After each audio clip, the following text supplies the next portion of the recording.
Hello everyone, this is tech coder AB. Welcome to Java project series. और हमने last video में deposit class को बना लिया था। हमारी डिपॉजिट क्लास बनकर रेडी हो चुकी थी। अमाउंट जो है वो हमारा डिपॉजिट भी होने लगा था, अकाउंट क्रिएट होना शुरू हो चुका है।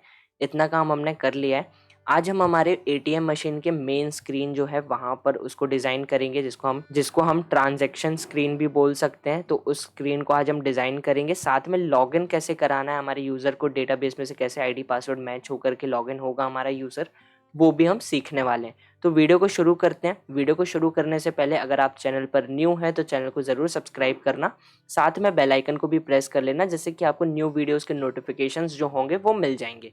तो चलिए शुरू करते हैं। सबसे पहले हम यहाँ पर क्लास को क्रिएट करना है। तो यहाँ पर मैं पैकेज पर क्लिक करते हैं, जावा क्लास का जो नेम होगा वो मैं दे देता हूँ ट्रांजैक्शन, या तो मेन दे देता हूँ। यहाँ पर मेन अंडरस्कोर क्लास देता हूँ मैं यहाँ पर नेम। ठीक है, मेन अंडरस्कोर मैंने यहाँ पर क्लास का जो नेम है उसको दे दिया। यहाँ पर मेन फंक्शन क्रिएट कर लेते हैं। मेन फंक्शन क्रिएट करने के बाद हमको कंस्ट्रक्टर भी बनाना होगा, तो मेन अंडरस्कोर नाम से कंस्ट्रक्टर क्रिएट कर लिया जाए। कंस्ट्रक्टर भी हमारा बनकर रेडी हो चुका है। इसका ऑब्जेक्ट बनाना पड़ेगा। यहाँ पर ऑब्जेक्ट बना लेते हैं मेन अंडरस्कोर क्लास नाम से, और हमारा ऑब्जेक्ट जो है वो बनकर रेडी हो चुका है। एक्सटेंड करवा लेते हैं। सबसे पहले एक्सटेंड जे फ्रेम करना पड़ेगा। अब हम हमारे फ्रेम को सेट करते हैं। फ्रेम जो होगा वो हमारा फुल स्क्रीन होने वाला है। ठीक है, हमारा जो फ्रेम है वो जैसा डिपॉजिट क्लास का फ्रेम था वो सेम उतने ही साइज का होगा। तो जल्दी से हम यहाँ पर सेट साइज करते हैं। सेट साइज हमारी जो विड्थ होगी फ्रेम की वो होगी 1550। हाइट जो होगी वो होगी 1080। और उसके बाद हमको करना पड़ेगा सेट लोकेशन, जिसको हम देने वाले हैं 0 एंड 0। तो x से 0, y से 0। अब इसके बाद आएगा हमारा सेट विजिबिलिटी, जो कि बहुत इंपॉर्टेंट है। तो सेट विजिबिलिटी को कर देंगे ट्रू। इसके बिना हमारा फ्रेम विजिबल ही नहीं होगा। यहाँ पर एक कॉलम है, उसको रिमूव कर दिया। यहाँ पर लेआउट जो है उसको नल करना पड़ेगा। सेट लेआउट, जिसको नहीं पता है वापस बता देता हूँ, जो हमारा डिफ़ॉल्ट लेआउट होता है जे फ्रेम का वो होता है बॉर्डर लेआउट। हमको अगर अपने अकॉर्डिंग सेट बाउंड का यूज़ करके एलिमेंट्स को अपने फ्रेम पर सेट करना है तो उसके लिए हमको पहले लेआउट को नल करना पड़ता है। ठीक है, तो हमने इसलिए फ्रेम के लेआउट को जो है वो नल किया। अब हमको क्या करना है, अब हमको सबसे पहले हमारी एटीएम मशीन का जो बैकग्राउंड है, इमेज है, वो लेकर के आना पड़ेगी और हमको यहाँ पर स्टोर करवाना पड़ेगी। ठीक है, तो उसको हम क्या करते हैं, डिपॉजिट क्लास पर जाते हैं। यहाँ पर ऊपर जाना पड़ेगा। यहाँ पर जो ये इमेज है इसको पूरे को मैं यहाँ से करूँगा कॉपी, और हमारे जो मेन स्क्रीन है वहाँ पर ले जा कर के कर दूँगा पेस्ट। सिंपल, क्योंकि सेम चाहिए हमको, इसलिए कोई भी डिफरेंस नहीं है। फ्रेम का जो साइज़ है वो भी सेम लिया है हमने। यहाँ पर 1080 लिया है, एक्चुअली इसको चेंज करना पड़ेगा। हमारा 830 था। फ्रेम का जो साइज़ है वो 830 है। यहाँ पर गलत लिया हमने, यहाँ पर 830 कर लेना। हाँ, सेट साइज़ में यहाँ पर हाइट जो है वो 830 हो जाएगी। फ्रेम को एक बार रन करते हैं और एक बार चेक करते हैं हमारा फ्रेम विजिबल हो रहा है या फिर नहीं हो रहा है। क्लास को रन किया, आप देख सकते हो हाइट जो है वो थोड़ी सी छोटी हो चुकी है। कोई दिक्कत नहीं, फ्रेम का साइज़ ही बड़ा कर लेते हैं। ठीक है ठीक है, जो लास्ट वीडियो में लिया था ना वो सही था। यहाँ पर मैं साइज़ को वापस से चेंज कर लेता हूँ 1080 पर। 1080। एक बार और क्लास को रन करते हैं। हाँ, बिल्कुल परफेक्टली नहीं आया। क्यों नहीं आया भाई? अरे हमने शिट, यहाँ पर 830 ही रैंड, अरे हमने इसका इमेज आइकन का चेंज कर दिया। सॉरी, क्या कर रहा हूँ मैं, ये इमेज आइकन का चेंज कर दिया। हमको इमेज आइकन का नहीं, 1080 हमारे फ्रेम का साइज चेंज करना था। वापस क्लास को रन करते हैं। क्लास हमारी बिल्कुल परफेक्टली रन हुई और जो फ्रेम है हमारा वो हमारी पूरी स्क्रीन पर बिल्कुल सही से दिख रहा है। ठीक है, इसको क्लोज करते हैं। अब क्या है, इमेज तो आ गई। इमेज आप भी सिंपली डिपॉजिट वाली क्लास से कॉपी और पेस्ट, ठीक है, कर लेना, कोई इशू की बात नहीं है। अब यहाँ पर हमको यहाँ पर क्या करना है, सबसे पहले तो लेबल्स को दिखाना है कुछ, और अब जितनी भी बटन्स होंगी वो हमारी होने वाली हैं यहाँ पर। ठीक है, जैसा कि सैम्पल इमेज देखो आपको स्क्रीन पर दिख रही होगी। सबसे पहले हमारे पास है डिपॉजिट, फिर cash withdraw, fast cash, mini statement, PIN, balance enquiry और एग्जिट। ठीक है, ये सारी जो है ये बटन्स हैं, और उसके पहले हमारे पास एक लेबल है, प्लीज़ सेलेक्ट योर ट्रांजैक्शन। एक हमारे पास ये लेबल है। तो लेबल को ग्लोबली डिक्लेयर नहीं करवाएंगे, बटन्स को करवाते हैं। तो यहाँ पर सबसे पहले जे लेबल और यहाँ पर मैं लेता हूँ label equals to new J label, और यहाँ पर मैं पास कर दूंगा क्या, please select your transaction. Simply यहाँ पर मैंने ले लिया प्लीज सेलेक्ट योर ट्रांजेक्शन। इसके बाद क्या करते हैं, लेबल डॉट सेट बाउंड, और सेट बाउंड में हमारा जो लेबल है उसके एक्स से हो जाएगा 430, वाई से हो जाएगा 180, विड्थ जो है वो हो जाएगी 700, हाइट हो जाएगी 35। ठीक है, इसके बाद वापस लेबल लेते हैं, लेबल डॉट सेट फोरग्राउंड करना पड़ेगा। यहाँ पर सेट फोरग्राउंड करते हैं, और यहाँ पर जो लेबल है उसका जो टेक्स्ट कलर होगा वो हमको देना पड़ेगा वाइट। सिंपली इसको वाइट ले लेते हैं। यहाँ पर सेट फॉन्ट भी कर देते हैं, थोड़ा सा फॉन्ट का जो स्टाइल होगा उसको सिस्टम जैसा बना देते हैं, क्योंकि ये हमारा मशीन है, इसलिए लेबल डॉट सेट फॉन्ट, यहाँ पर new font, simply new font, और यहाँ पर फॉन्ट का जो स्टाइल है वो होगा सिस्टम। सिंपली यहाँ पर सिस्टम ले लिया और फॉन्ट डॉट बोल्ड हो जाएगा। ठीक है, और जो साइज होगा हमारे फॉन्ट का वो होगा 28। इसको ले लिया। अब क्या करना है, सेट बाउंड कर लिया, सेट फोरग्राउंड कर लिया, सेट फॉन्ट भी कर लिया। अब सिंपली ऐड करवा लेते हैं। तो ऐड हम किसके पे करवाएंगे, इमेज के ऊपर। ठीक है, इमेज के ऊपर अगर नहीं करवाएंगे तो हमारा जो लेबल है वो विजिबल नहीं होगा। तो सिंपली L3 डॉट ऐड लेते हैं, और यहाँ पर मैं ऐड कर देता हूँ लेबल को।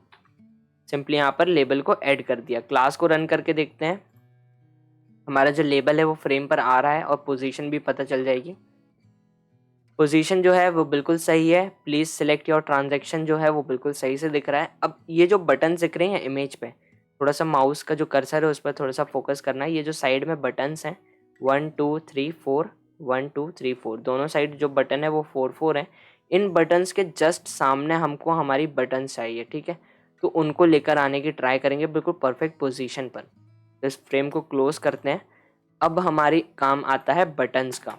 तो बटन्स के लिए हमको क्या करना है, कितनी बटन्स चाहिए, टोटल है हमारी बटन 7। ठीक है, तो हम क्या करते हैं, ऊपर आते हैं, यहाँ पर ग्लोबली डिक्लेयर करवाता हूँ मैं जे बटन, और यहाँ पर मैं देता हूँ B1, B1, B2, B3, B4, B5, B6, और ये हो जाएगी B7, जो कि हमारी एग्जिट बटन होगी लास्ट। अब इसके बाद ये हमने एक साथ ही करवा लिया, क्योंकि बार बार ऊपर क्यों जाना, क्योंकि पता है सारी बटन्स को क्रिएट करना है हमको। तो यहाँ पर लेते हैं B1 डॉट नहीं लेंगे, B1 equals to new J button, और इसको कर दिया क्लोज। यहाँ पर सबसे पहली बटन है वो है हमारी डिपॉजिट। सिंपली यहाँ पर डिपॉजिट ले लिया। इसके बाद B1 dot set bound, set foreground कर लेते हैं पहले, क्योंकि कलर इसका भी चेंज करना है हमको। सिंपली कलर डॉट वाइट हो जाएगा, और यहाँ पर B1 डॉट सेट बैकग्राउंड, जो बटन का कलर है हमने हमारी डिपॉजिट वाले जो क्लास थी उसमें बटन का कलर जो लिया था सेम वही कलर हमको लेना पड़ेगा। तो यहाँ पर कलर एक्चुअली हम रैंडम देने वाले हैं। तो यहाँ पर मैं न्यू कलर लेके RGB वैल्यू दूंगा।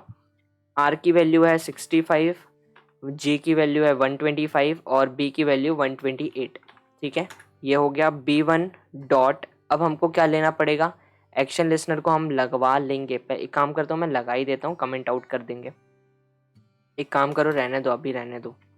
ठीक है, या फिर नहीं रहने दो अभी। ठीक है, अब यहाँ पर क्या कलर भी कर लिया, बैकग्राउंड देख लिया, फोरग्राउंड कर लिया, सेट बाउंड कर देते हैं। पोजीशन देना पड़ेगी। तो यहाँ पर मैं पोजीशन जो है वो y से कितनी x से हो जाएगी 400 देता हूँ। ठीक है, लेबल के अकॉर्डिंग देता हूँ, और ये सिर्फ हिडन ट्रायल होता है। ठीक है, अगर परफेक्ट पोजीशन नहीं भी आती है तो आपको बार बार डिफरेंट पोजीशंस को डाल करके ट्राई करना पड़ता है। तो यहाँ पर x से दे दिया 400, y से 274, और ब्रेथ हो जाएगी 150, हाइट हो जाएगी 35। ऐड करवा लेते हैं, कहाँ पर, फ्रेम के ऊपर, फ्रेम के ऊपर नहीं, इमेज फ्रेम के ऊपर, फिर उसके बाद इमेज के भी ऊपर। तो L3 डॉट ऐड, और यहाँ पर कर दूंगा मैं ऐड B1 को, और इसको कर दिया क्लोज। अब क्लास को रन करता हूँ।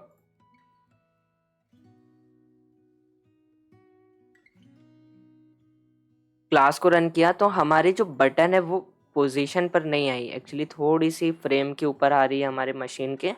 और बटन के जस्ट सामने नहीं आ रही, थोड़ा सा ऊपर करना पड़ेगा। तो इसको क्लोज करते हैं। यहाँ पर कितना 430 नहीं, यहाँ पर 400 लिया था, तो मैं इसको 410 कर देता हूँ एक्स से, और वाई से कितना सेम एज इट इज रहने देंगे। क्लास को रन करते हैं। अब देख सकते हो अब जो हमारी बटन है वो बिल्कुल परफेक्टली हमारी इस फ्रेम पे जो बटन है उसके सामने आ रही है। ठीक है, इसको क्लोज करते हैं। अब बटन 2 बनाना पड़ेगी, तो बटन 2 बनाने के लिए क्या करूँगा, मैं सिंपली इसको कॉपी करता हूँ और नीचे यहाँ पर पेस्ट कर लेते हैं। यहाँ पर B1 की जगह कर दूंगा सब जगह पर B2। ये हो गया B2। और ये बटन जो है वो हमारी डिपॉजिट बटन नहीं होगी, ये हमारी होगी कैश विड्रॉ।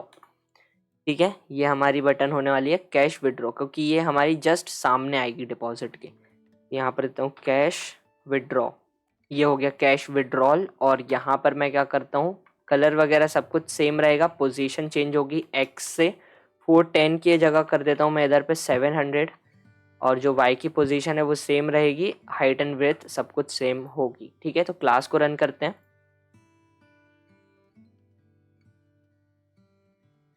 यहाँ पर हमारी जो कैश विड्रॉ बटन है वो बिल्कुल सामने आई है, और यहाँ पर जो स्पेस है वो भी बिल्कुल सही है, तो कोई टेंशन की बात नहीं है, बिल्कुल सही से हमारी दोनों बटन्स आ चुकी हैं। अब नेक्स्ट बटन है, नेक्स्ट बटन कौन सी है, हमारी होगी फास्ट कैश, जो आएगी हमारे डिपॉजिट वाली बटन के नीचे। तो इसको मैंने यहाँ से कॉपी किया, यहाँ पर कर दिया पेस्ट, ये हो जाएगी B3। सिंपली यहाँ पर B3 ले लेते हैं सब जगह पर, यहाँ पर भी चेंज करके B3 कर दिया। डिपॉजिट की जगह आप चेंज करके हम कर देंगे यहाँ पर फास्ट कैश।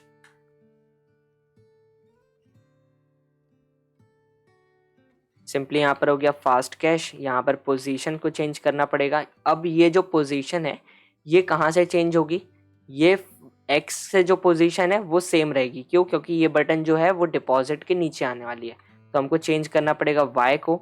तो 274 की जगह चेंज करके कर देता हूँ मैं इधर पे 318। बाकी जो सब है वो सब कुछ सेम होगा, वैल्यूज़ वगैरह सब कुछ सेम होंगी, इसलिए मैं अब क्लास को जो है वो रन नहीं करूँगा। अब वापस से कॉपी करता हूँ और पेस्ट करता हूँ, और यहाँ पर B3 की जगह पर कर लूँगा B4। सभी जगह पर B4 कर देते हैं। यहाँ पर भी कर लिया B4, और फास्ट कैश की जगह पर मैं इसको चेंज करके कर दूंगा मिनी स्टेटमेंट। ये हो गया मिनी स्टेटमेंट। अब इसकी जो पोजीशन है वो किसके सामने आने वाली है, हमारे डिपॉजिट नहीं कैश विड्रॉल के नीचे। तो एक्स से हो जाएगा ये 700, और वाई से ये चेंज करके मैं इसको 318 ही रहने दूंगा, 318 ही रहने दूंगा, सेम रहेगा ये। सिर्फ ये पोजीशन कहाँ से चेंज होगी, एक्स से। ठीक है, तो मिनी स्टेटमेंट भी अब हमारा बिल्कुल सही से आना चाहिए। तो ये फास्ट कैश और मिनी स्टेटमेंट बटन्स को चेक कर लेते हैं। तो आप देख सकते हो बिल्कुल परफेक्टली हमारी दोनों बटन्स हमारे फ्रेम पर विजिबल हो रही हैं, है ना, हमारी ये बटन्स के सामने आ रही हैं। अब इसको क्लोज करते हैं। अब यहाँ पर वापस से मैं कॉपी करूँगा और मैं नीचे कर लेता हूँ पेस्ट, और यहाँ पर अब जो बटन है ये हमारी 5th बटन होगी। यहाँ पर करता हूँ B5, हर जगह पर चेंज कर लेता हूँ। यहाँ पर कर दिया B5, और ये वाली जो अब बटन है ये होगी हमारी पिन चेंज के लिए। तो मैं यहाँ पर इसको कैंसिल करता हूँ और यहाँ पर करता हूँ पिन चेंज। सिंपली यहाँ पर हो गया पिन चेंज। यहाँ पर पोजीशन जो है वो 410 रहेगी, एक्स से जो है वो सेम रहेगी, वाई से चेंज हो जाएगी 362। 318 था, 362 ले लेंगे, बाकी सब कुछ सेम रहेगा। वापस से पेस्ट करते हैं। अब यहाँ पर B3 को कैंसिल करके हर जगह कर देते हैं B6, क्योंकि हमारी 6th बटन होगी। इसको सब जगह पर चेंज कर दिया। अब ये जो बटन है ये फास्ट कैश की जगह पर ये जो बटन है ये होगी हमारी बैलेंस इंक्वायरी। तो हम सिंपली यहाँ पर कर देते हैं बैलेंस इंक्वायरी। यहाँ पर हो गया बैलेंस इंक्वायरी। ठीक है, अब यहाँ पर पोजीशन जो है वो चेंज करना पड़ेगी। मैं यहाँ पर 410 की जगह पर करना पड़ेगा 700, और जो वाई से है वो भी चेंज होगी, 380 की जगह पर वो हो जाएगी 362। यहाँ पर 362। ठीक है, ये चीज़ हो गया। अब एक काम करते हैं, लास्ट बटन को तो और ऐड करवा लेते हैं। सिंपली मैं इसको B3 की जगह पर चेंज करके मैं इसको B6 है B7 कर देते हैं सभी जगह पर, और ऐड में भी चेंज करके B7 कर देते हैं। पास्ट कैश की जगह ये अब हो जाएगा एग्जिट, क्योंकि ये हमारी एग्जिट बटन होगी जहाँ से हमारा पूरा जो प्रोग्राम है वो क्लोज हो जाएगा। सिंपली मैं इसको एग्जिट ले लेता हूँ, ठीक है, ये एग्जिट किया। अब कोड को रन करते हैं और देखते हैं कि बटन्स जो है वो परफेक्ट पोजीशन पर आ रही है, हमने जो गैपिंग ली है वो बिल्कुल सही ली है या फिर नहीं ली है। आप देख सकते हो हमारी जो गैप्स हैं वो बिल्कुल सही आए हैं, बट एग्जिट बटन नहीं आई है। क्यों नहीं आई, वापस जाते हैं। हमारी जो एग्जिट बटन है वो नहीं आई, क्यों B7 नहीं आया। एक सेकेंड, वापस कोड को रन करते हैं। एक्चुअली हमने पोजीशन नहीं दी ना, हमारी एग्जिट बटन की जो पोजीशन है वो हमने गलत दी, तो हमारी बटन छुप गई किसके नीचे, हमारे अनदर बटन के नीचे। तो यहाँ पर X से देना पड़ेगा 700 और Y से देना पड़ेगा 406। यहाँ से हमने X से दे दिया 700 और Y से दे दिया 406। ब्रेथ एंड हाइट सेम रहेगी। अब कोड को रन करते हैं। अब आप देख सकते हो ये एग्जिट बटन भी जो है वो हमारी बिल्कुल परफेक्टली आ चुकी है। ये देख सकते हो आ गई है, सारी बटन्स आ गई हैं यहाँ पर, और परफेक्ट जो पोजीशन है वो बिल्कुल सही आई है। हमारी सभी बटन्स की जो गैप है वो बिल्कुल सही से आ चुका है। इसको क्लोज करते हैं और अब क्या करूँगा मैं, यहाँ पर जो स्पेस है इसको रिमूव करते हैं, थोड़ा सा कोड अच्छा दिखेगा। और अब एक्शन लिसनर से इम्प्लीमेंट करवा लेते हैं हम हमारी क्लास को, और नीचे एक्शन परफॉर्म से ओवरराइड, यहाँ पर सिंपली इम्प्लीमेंट एक्शन लिसनर और नीचे जाकर के ओवरराइड करवा लेते हैं मेन फंक्शन के नीचे और मेन फंक्शन के ऊपर और कंस्ट्रक्टर के नीचे, ठीक है। यहाँ पर आपको लिखना है एक्शन परफॉर्म्ड और ये आपको ओवरराइड फंक्शन बन के रेडी हो गया। यहाँ पर सभी बटन्स में क्या करना है, दिस डॉट एक्शन लिसनर को लगाना पड़ेगा, ठीक है। किस बटन पर क्लिक हुआ है ये पता तो करना पड़ेगा। तो यहाँ पर मैं क्या करता हूँ, B1 dot add action listener, यहाँ पर एड एक्शन लिसनर और इसके अंदर पास कर देते हैं दिस को। सिंपली मैंने इसको दिस को पास किया, इसको कॉपी करते हैं, सभी बटन्स पे पेस्ट करते हैं और B1 की जगह यहाँ पर B2, जल्दी जल्दी इनको चेंज कर लेते हैं। ये B3 हो गया, यहाँ पर कर देते हैं B4, यहाँ पर B4 भी हो गया, यहाँ पर वापस चेंज किया, यहाँ पर B1 की जगह B5, 6th वाली बटन में और करना है और 7th वाली बटन जो है वो हमारी लास्ट है। यहाँ पर भी हो गया और यहाँ पर भी हो गया और इसको कर दिया चेंज, ठीक है। सारी बटन्स में हमारे एक्शन लिसनर जो है उसको हमने लगा दिया। अब हमारे पास जो क्लासेस हैं वो बनकर कौन सी रेडी है, सिर्फ डिपॉजिट क्लास बनकर हमारे पास रेडी है। तो फर्स्ट क्लास कौन सी है, हमारी डिपॉजिट क्लास है। यहाँ पर देखो डिपॉजिट क्लास जो है वो ये हमारी फर्स्ट क्लास है ना। तो यहाँ पर क्या करेंगे, नीचे आते हैं, यहाँ पर मैं क्या करूँगा, यहाँ पर लगाते हैं इफ़, ठीक है। यहाँ पर इफ़ लेना पड़ेगा, इफ़ लिया और यहाँ पर देता हूँ मैं ई डॉट गेट सोर्स सिंपली और इक्वल्स टू B1। अगर हमारी B1 बटन पर क्लिक हुआ है तो क्या करना है, हमको हमारी डिपॉजिट क्लास को ओपन करवा देना है, new deposit, simply deposit class को ओपन करवा देना और इस डिपॉजिट क्लास से हमारा जो पिन है वो जाएगा हमारे नेक्स्ट विंडो पर, ठीक है। इसको क्लोज कर देते हैं और यहाँ पर न्यू डिपॉजिट को कर दूंगा मैं, सॉरी यहाँ पर सेट विजिबिलिटी को करना पड़ेगा फॉल्स, यहाँ पर सेट विजिबिलिटी को कर देंगे फॉल्स। अब जो ये पिन नंबर है ये हमारा पास हो रहा है हमारे नेक्स्ट क्लास में, तो हमको इसको रिसीव भी करना पड़ेगा एक्चुअली। यहाँ पर देखो स्ट्रिंग पिन ले लिया हमने और यहाँ पर क्या पिन एक्चुअली फॉरवर्ड नहीं हो रहा, देख लेते हैं एक बार क्या एरर है। 1 सेकेंड, यहाँ पर जो हमारा पिन है वो कैसे फॉरवर्ड होगा, पहले तो हमको लॉगिन क्लास से भी पिन को लेकर के आना पड़ेगा। तो मैं क्या करता हूँ, इस पिन को ना यहाँ से अभी रिमूव कर देता हूँ और चेक करते हैं हमारी जो ये बटन है वो काम कर रही है या फिर नहीं कर रही है। अब जो हमारा कोड है वो रन नहीं होगा, कर रही है या फिर नहीं कर रही है तो वो तो देख लिया जाएगा, बट हमारा जो कोड है वो रन नहीं होगा। क्यों, क्योंकि हम यहाँ पर डिपॉजिट क्लास में एक स्ट्रिंग को गेट कर रहे हैं, है ना। उस स्ट्रिंग को हमको यहाँ से भी फॉरवर्ड कराना पड़ेगा, उस पिन को हमको यहाँ से फॉरवर्ड कराना पड़ेगा। अब वो पिन यहाँ हमारी मेन क्लास में कहाँ से आएगी, अब जो यूज़र लॉगिन करेगा वहाँ से आएगी। तो सबसे पहले क्या करना पड़ेगा, हमको लॉगिन क्लास में हमारे लॉगिन वाले कमांड्स को लिखना पड़ेगा। तो क्या करते हैं, लॉगिन वाले क्लास पे चलते हैं, यहाँ पर आता हूँ मैं और यहाँ पर नीचे आ जाते हैं। अब यहाँ पर देखते हैं हमारी पहली जो लॉगिन बटन है उसको काम को करवाते हैं, ठीक है।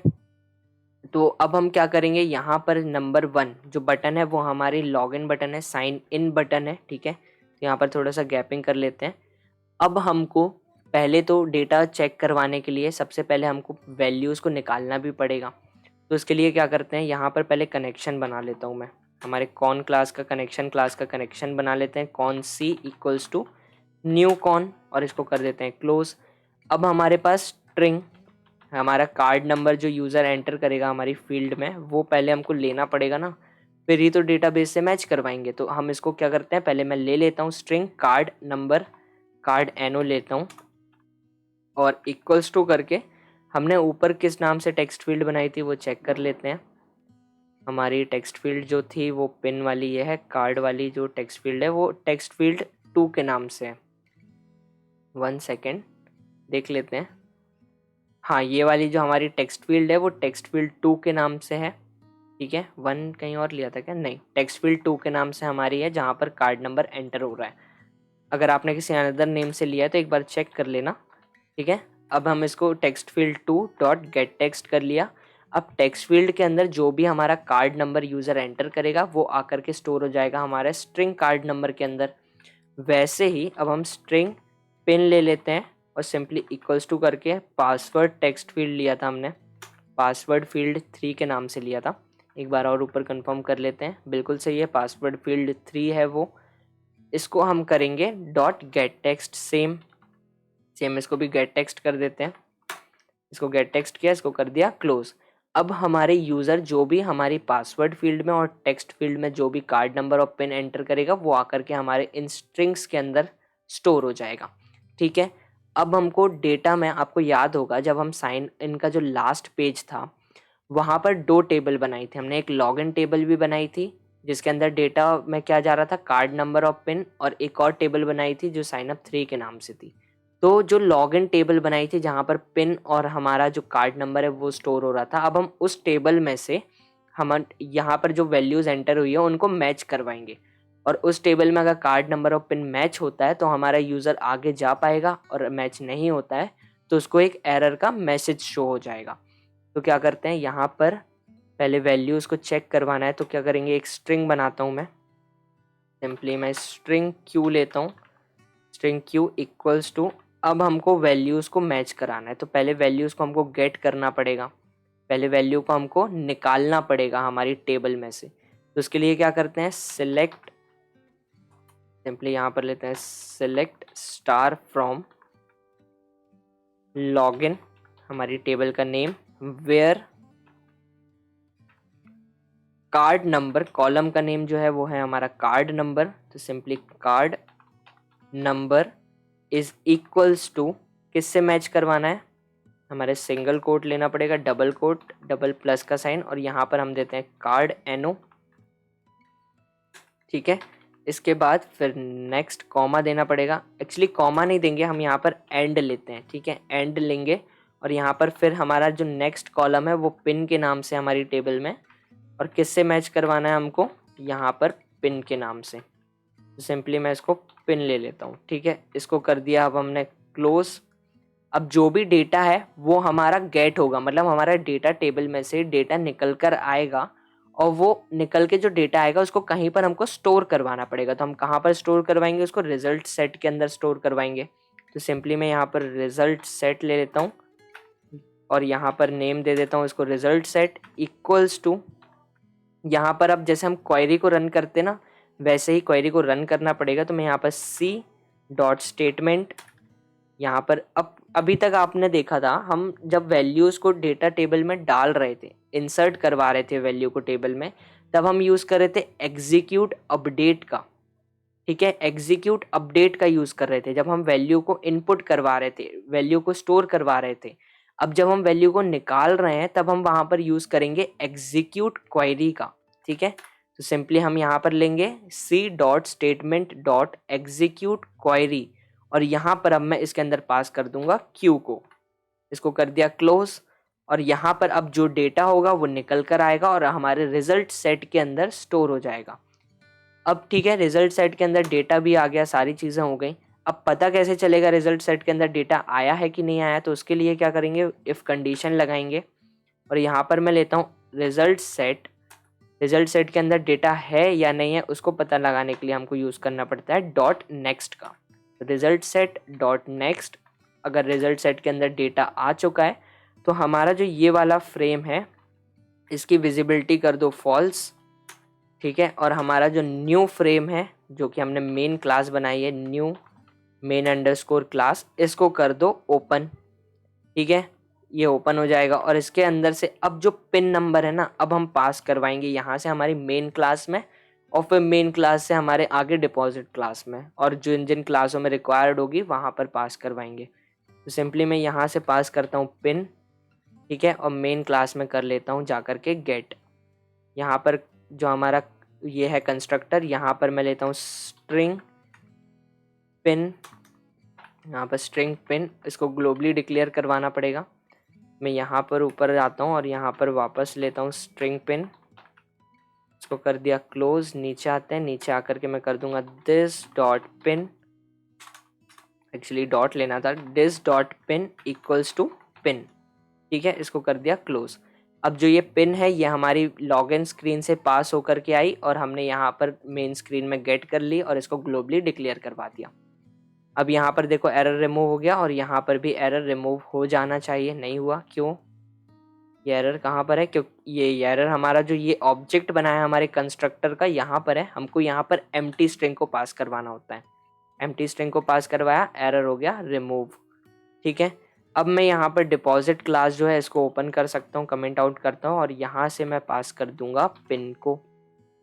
सिंपली मैंने यहाँ से पास कर दिया पिन, तो अब हमारा जो एरर है वो भी रिमूव हो गया, सभी चीज़ें अब हमारी परफेक्ट चलना चाहिए।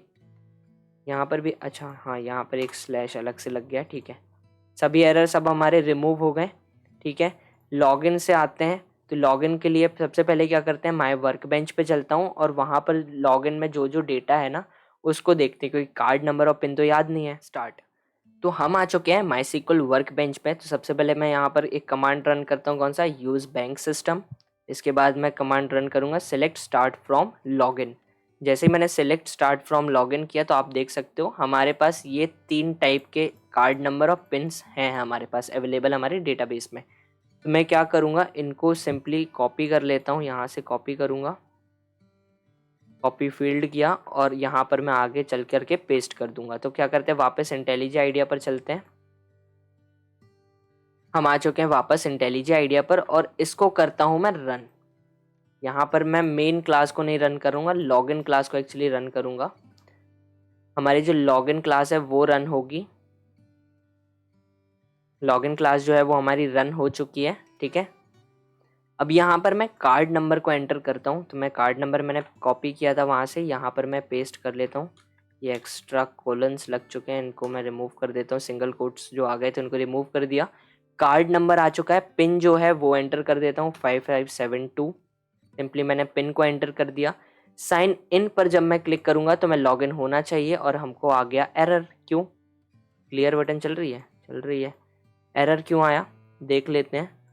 यहाँ पर हमारा जो एरर है वो हमारे यहाँ पर है, एक्चुअली हमारा जो कॉलम नेम है और जो हमारा कॉलम नेम कार्ड नंबर के लिए और पिन के लिए वो मैच नहीं हो रहा। क्यों नहीं हो रहा दिखाता हूँ मैं आपको। यह वर्कबेंच आई सामने, ठीक है। यहाँ पर देखो ये जो कार्ड नंबर है इसमें हमने लिया है कार्ड अंडरस्कोर नंबर और यहाँ पर लिया हमने पिन, तो कॉलम का जो नेम है वो मैच नहीं हो रहा हमारा। उसके लिए क्या करना पड़ेगा, यहाँ पर चेंज करना पड़ेगा। यहाँ पर क्या चेंज करेंगे, देखो यहाँ पर चेंज करता हूँ मैं। उसके लिए क्या करना पड़ेगा, हमको यहाँ पर चेंज करना पड़ेगा। यहाँ पर मैं कार्ड नंबर के नीचे लगाता हूँ अंडरस्कोर, पिन को एज इट इज़ रहने दूंगा, ठीक है, पिन सेम रहेगा। अब वापस से क्लास को रन करते हैं एक बार और अब चेक करते हैं। क्लास रन हुई, कार्ड नंबर को यहाँ पर पेस्ट करते हैं, सिंगल कोड्स जो आ रहे हैं उनको रिमूव कर लेता हूँ और यहाँ पर जो पासवर्ड है उसको एंटर करते हैं 5572। इसको एंटर किया, साइन इन पर क्लिक करा। साइन इन पर जैसे ही क्लिक किया हम जो लॉगिन हो चुके हैं, ठीक है, हम लॉगिन हो गए, आपने देख लिया लॉगिन हो गए। डिपॉजिट पर क्लिक किया, हम डिपॉजिट पर भी आ चुके हैं। यहाँ पर अमाउंट एंटर करता हूँ मैं 500 और डिपॉजिट पर क्लिक किया तो हमारा जो अमाउंट है वो भी डिपॉजिट हो चुका है। ठीक है, ओके कर दिया। तो हमने जैसे ही ओके किया तो हम बैक में तो जाना चाहिए था। अच्छा, हमने डिपॉजिट में चेंज नहीं किया। 1 सेकेंड, डिपॉजिट क्लास में आते हैं। डिपॉजिट क्लास में आ गए, नीचे आते हैं। यहाँ पर देखो, हमने जब हमारा अमाउंट जो है वो डिपॉजिट हो जा रहा था तो हम वापस से उसको मेन स्क्रीन पर नहीं लेकर जा रहे थे। तो हम यहाँ पर क्या करते हैं, new main underscore class, 1 second, main underscore class को ओपन करवा देंगे, इसको कर देंगे क्लोज। और यहाँ से वापस हमको पिन भेजना पड़ेगी तो हम यहाँ पर पिन दे देते हैं। ठीक है, अब हमारे जो क्लास है वो बिल्कुल परफेक्टली चलेगी। तो वापस से लॉगिन करते हैं। हम लॉगिन हुए। लॉगिन होने के बाद हमने यहाँ पर टेबल नंबर जो है, हमारा कार्ड नंबर जो है वो एंटर किया। यहाँ पर पिन जो है उसको एंटर करते हैं 5572। साइन इन पर क्लिक करेंगे। हमारे जो एटीएम मशीन का जो मेन स्क्रीन है वहाँ पर हम आ चुके हैं। डिपॉजिट पर क्लिक करेंगे तो हम डिपॉजिट भी कर सकते हैं। वापस 500 रुपीज़ डिपॉजिट करते हैं। डिपॉजिट पर क्लिक किया, ओके करते हैं तो वापस बैक होके हम आ चुके हैं हमारी मेन स्क्रीन पर। ठीक है, एग्जिट बटन पर और काम करवा लेते हैं। एग्जिट बटन पर क्लिक करने पे जो हमारा प्रोग्राम है वो एग्जिट होना चाहिए। तो क्या करते हैं, मेन स्क्रीन पर आते हैं और यहाँ पर मैं आने के बाद मैं क्या करूँगा, अगर यहाँ पर क्या करते हैं, अब एलसिफ लेंगे। यहाँ पर अब एलसिफ लेना पड़ेगा। ठीक है, यहाँ पर लेता हूँ मैं इफ़, एक सेकंड, एल्स इफ़, और यहाँ पर मैं देता हूँ e dot get source equals to B7, button 7 last जो कि है वो है हमारी एग्जिट बटन। और यहाँ पर जब हमारी इस बटन पर क्लिक होगा तब हम यहाँ पर सिस्टम डॉट एग्जिट का यूज़ करेंगे और यहाँ पर हम पास कर देंगे, कोई भी एक स्टेटस पास कर सकते हो आप, चाहे 0 पास कर दो, चाहे 10 पास कर दो, कोई भी एक स्टेटस पास कर दो और आपका जो कोड है वो एग्जिट हो जाएगा। यहाँ पर सेट विजिबिलिटी को फॉल्स भी करवा सकते हो, तो उससे क्या होगा, आपका सिर्फ फ्रेम बंद होगा, कोड बंद नहीं होगा, है ना, सिर्फ फ्रेम बंद होगा। इसलिए एग्जिट का यूज़ करो जब भी एग्जिट बटन पे। फ्रेम को क्लोज कराने के लिए सेट विजिबिलिटी को फॉल्स किया जाता है, लेकिन पूरे प्रोग्राम को जब आप बंद करना चाहो तब वहाँ पर सिस्टम डॉट एग्जिट का यूज़ किया जाता है। ठीक है, वापस कोड को रन करते हैं।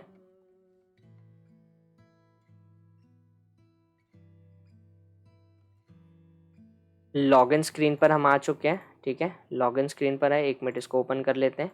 कार्ड नंबर को पेस्ट किया, वापस कार्ड नंबर को पेस्ट करते हैं और यहाँ पर जो पासवर्ड है 5572 उसको एंटर कर लिया। सिंपली साइन इन पर क्लिक करेंगे। साइन इन पर क्लिक किया, हम आ चुके हैं हमारे ट्रांजिशन वाले पर। डिपॉजिट चल रहा है, बैक वाला जो चल रहा है इसमें क्लोज हो गया, क्यों? अच्छा, हमने इसमें भी वो नहीं लगा है एक्चुअली, न्यू फ्रेम को ओपन नहीं करवा रहे। तो डिपॉजिट पे आए, B2 बटन जो है वहाँ पर इस फ्रेम को क्लोज करवाने के बाद हमको ओपन करवाना है न्यू मेन अंडरस्कोर क्लास को और रिटर्न करना है वापस पिन को। ठीक है, ये चीज़ हो गया। अब वापस से एक बार लॉगिन करवाते हैं। आपको लग रहा हो ये सारी चीज़ें, तो ये जो पॉइंट होते हैं ना, ये जब आप कोड को फाइनल टेस्ट करते हो ना तो वहाँ पर ही पता चलते हैं कि क्या क्या चीज़ें आपने मिस करी हैं और क्या क्या चीज़ें आपने पूरी कर ली हैं। यहाँ पर वापस 5572 साइन इन पर क्लिक करेंगे। साइन इन पर क्लिक किया, डिपॉजिट पर गए, डिपॉजिट कर सकते हैं। बैक पर क्लिक करेंगे, वापस से हम मेन स्क्रीन पर आ चुके हैं। एग्जिट पर क्लिक करेंगे तो हमारा जो प्रोग्राम है वो पूरा क्लोज होना चाहिए। तो जैसे मैं एग्जिट पर क्लिक किया, हमारा जो प्रोग्राम है वो क्लोज हो गया और आप देखो यहाँ पर processing finished with exit code 0, हमारा जो प्रोग्राम है वो पूरा का पूरा एग्जिट हो चुका है। ठीक है, अब यहाँ पर अगर हमारा जो यूज़र आईडी है वो गलत एंटर होता है तो उसके लिए हमने कुछ किया था। अब हमारा जो यूज़र आईडी है अगर गलत एंटर करता है हमारा यूज़र, तो एरर तो हमने बनाया नहीं, तो एरर को भी बना लेते हैं। सिंपली एल्स लिखते हैं यहाँ पर।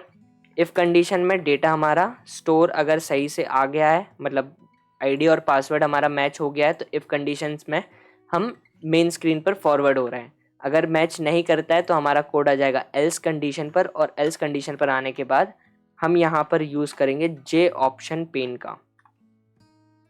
यहाँ पर हम J option pane dot show message dialog, और यहाँ पर मैं थोड़ा सा फॉन्ट साइज़ को इंक्रीज़ कर लेते हैं। यहाँ पर करूँगा नल कॉमा दे करके, यहाँ पर डबल कोट्स के अंदर मैं यहाँ पर वैल्यू दूंगा इनकरेक्ट कार्ड नंबर और पिन।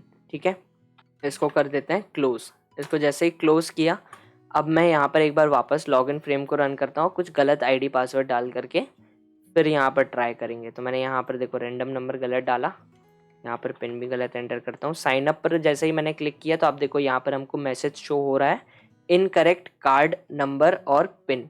ठीक है, इसको ओके करा, ये क्लोज हो गया। इस फ्रेम को मैं क्लोज कर देता हूँ।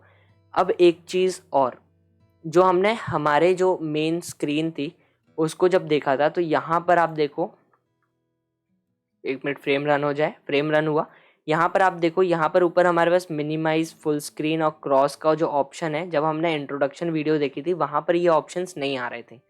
वहाँ पर हमारा जो ये ऊपर जो है bank management system, minimize, full screen और एग्जिट का जो ऑप्शन है, ये सब ऑप्शन वहाँ पर हमको नहीं दिख रहे थे। तो वो क्यों नहीं दिख रहे थे? वो इससे नहीं दिखते हैं। अगर मैं यहाँ पर ऊपर आता हूँ, लॉगिन स्क्रीन पर हूँ मैं, ठीक है, लॉगिन स्क्रीन पर आता हूँ और यहाँ पर सेट लोकेशन के नीचे या ऊपर कहीं पर भी, बस सेट विजिबिलिटी के ऊपर कहीं पर भी इस कमांड को लिख देना, आपका जो फ्रेम है ऊपर वाला वो चला जाएगा। क्या लिखना है यहाँ पर? सेट अनडेकोरेटेड, यहाँ पर हमको यूज़ करना है अनडेकोरेटेड और यहाँ पर पास कर देना है हमको ट्रू। ठीक है, यहाँ पर सिंपली ट्रू पास कर देना है। और जब मैं अपने लॉगिन फ्रेम को रन करूँगा तो मिनिमाइज, फुल स्क्रीन और एग्जिट वाला जो ऑप्शन है वो नहीं दिखेगा। ये देखो, ये ऊपर से गायब हो गया, ये फ्रेम जो है वो चला गया, हमारे सिर्फ फ्रेम दिख रहा है। ठीक है, ये जो ऊपर वाला जो था क्रॉस, मिनिमाइज और ये फुल स्क्रीन का पार्ट, वो सब चला गया। जावा का आइकन जो था, वो सारा जो ब्लू वाली लाइन थी वो पूरी चली जा चुकी है। ठीक है, तो ये चीज़ आप अपने सभी क्लास में कर लेना। यहाँ पर साइन अप वगैरह में भी हम करेंगे, लेकिन जब प्रोजेक्ट पूरा हमारा बन जाएगा तब हम उस चीज़ को करेंगे।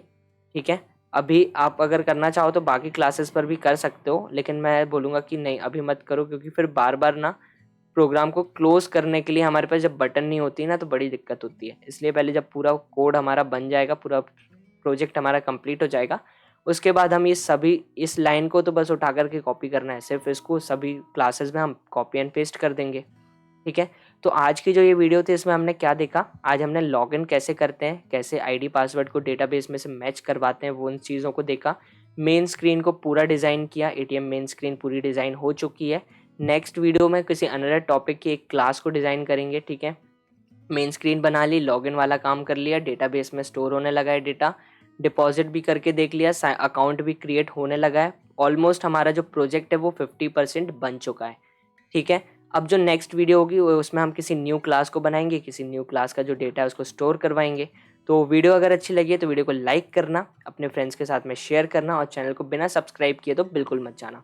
तो मिलते हैं अब हमारी नेक्स्ट वीडियो में, जब तक के लिए stay tuned, stay safe, bye bye.